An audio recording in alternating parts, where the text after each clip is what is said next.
माँ स्वामिनी प्रेरणा November-December 2023. The theme of the magazine is Spiritual Journey of Srimad Rajchandra Ji. आत्म परिचय से आत्म कल्याण का उपदेश।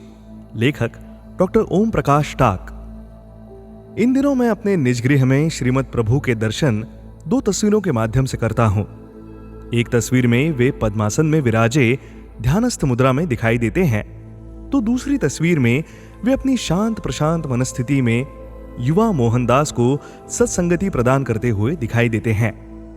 पहली तस्वीर में श्रीमद प्रभु की छवि मोक्ष प्रार्थी साधक की है और दूसरी तस्वीर में लोक कल्याण के आकांक्षी महापुरुष की। इन दोनों तस्वीरों का संदेश यह है कि एक सच्चा संत मात्र स्वयं की मुक्ति के लिए ही प्रयत्नशील नहीं रहता, बल्कि दूसरों की मुक्ति के लिए भी निरंतर सक्रिय रहता है। आज देश देशांतर में श्रीमद प्रभु की यश कीर्ति फैल रही है, तो इसलिए कि उन्होंने संपूर्ण पृथ्वी को अपना कुटुंब माना और प्रत्येक जीव के कल्याण को अपना परम धर्म। यह उदारता और विशाल हृदयता ही श्रीमद प्रभु के संतत्व की पहचान है। ऐसा लगता है आज वे देवत्व की ऊंचाई पर विराजे हैं और प्रत्येक शरणागत व्यक्ति के जीवन को समृद्धि एवं आनंद प्रदान कर रहे हैं। वस्तुतः इस उन्मुक्त दाता भाव में ही प्रभु की दिव्य महिमा परिलक्षित होती है। श्रीमद राजचंद्र एक लोकोत्तर महापुरुष थे।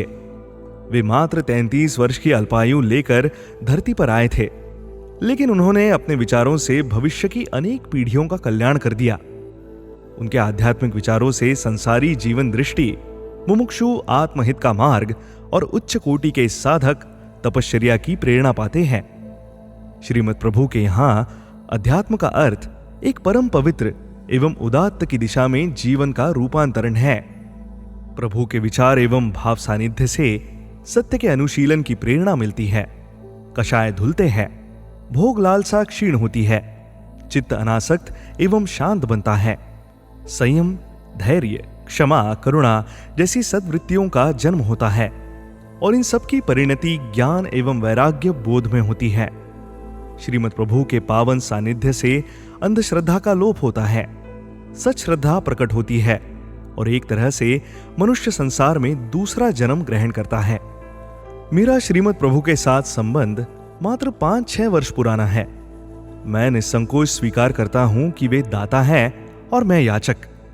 मैं संसारी तृष्णाओं में फंसा और अपनी ही कमजोरियों से संघर्ष करता एक साधारण मनुष्य हूं और प्रभु परमार्थ की प्यास जगाने वाले महात्मा। मैं प्रायः उनसे अपने अंतःकरण में समता भाव के विकास एवं स्वयं को निर्विकार बनाने के लिए प्रार्थना किया करता हूं। जब मैं भी दर्शन और जीवन व्यवहार से जुड़ी गूढ़ जिज्ञासाओं को लेकर श्रीमद प्रभु की शरण में गया हूं, मेरे न केवल संशय मिटे हैं, बल्कि समाधान स्वरूप जीवन को अनुशासित एवं व्यवस्थित करने की उत्प्रेरणा भी मिली है।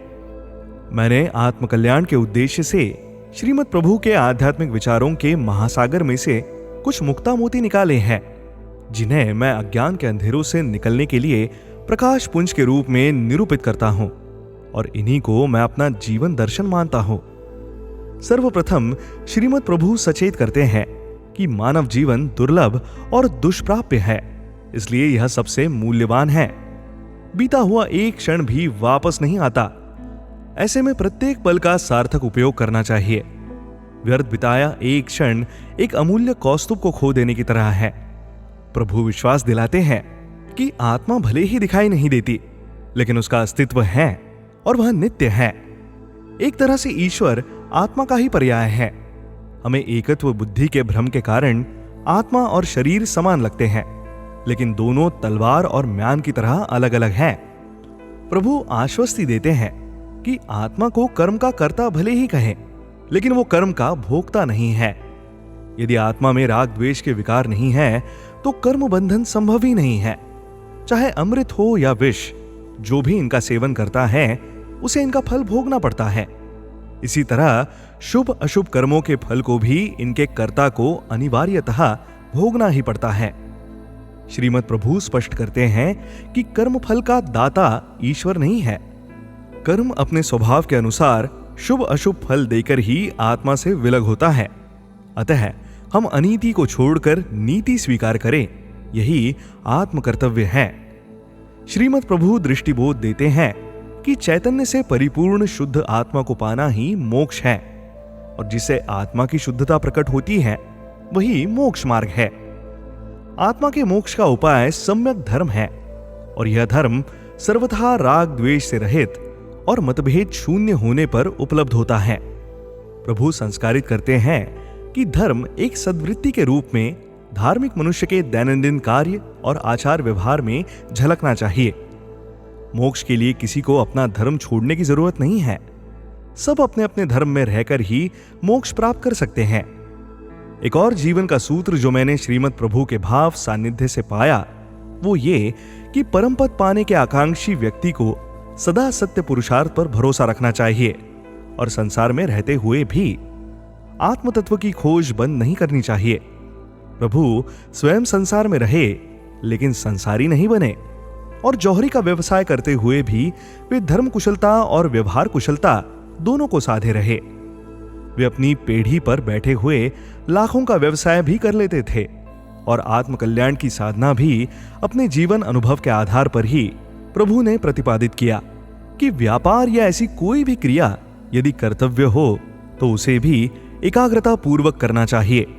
अंतर में आत्मचिंतन तो श्वास प्रश्वास की तरह स्वाभाविक और सहज रूप से निरंतर चलते ही रहना चाहिए। इस तरह संपूर्ण एकाग्रता के साथ आत्मचिंतन करते हुए ही हमें बाहरी जीवन और बाहरी कर्म व्यवहार में संलग्न होना चाहिए। संसार में रहते हुए यही परमार्थ को साधने का मार्ग है। श्रीमद् प्रभु के आध्यात्मिक विचारों से हमारे हृदय और मस्तिष्क को खुराक मिलती है। उनकी दृष्टि में आत्मभ्रांति के समान कोई रोग नहीं है, सद्गुरु के समान कोई वैद्य नहीं है, सद्गुरु की आज्ञा के समान कोई उपचार नहीं है, विचार और ध्यान के समान कोई औषधि नहीं है। प्रभु की इस संतवाणी से ज्ञानामृत झरता है, और जो संसार के प्रत्येक प्राणी को तारने में समर्थ है। इसी में मानव जाति को ऊपर उठाने की शक्ति निहित है, और यही शाश्वत शांति पाने का मार्ग है। Love the Vibe? Explore such interesting podcasts at www.questfoundation.org.in.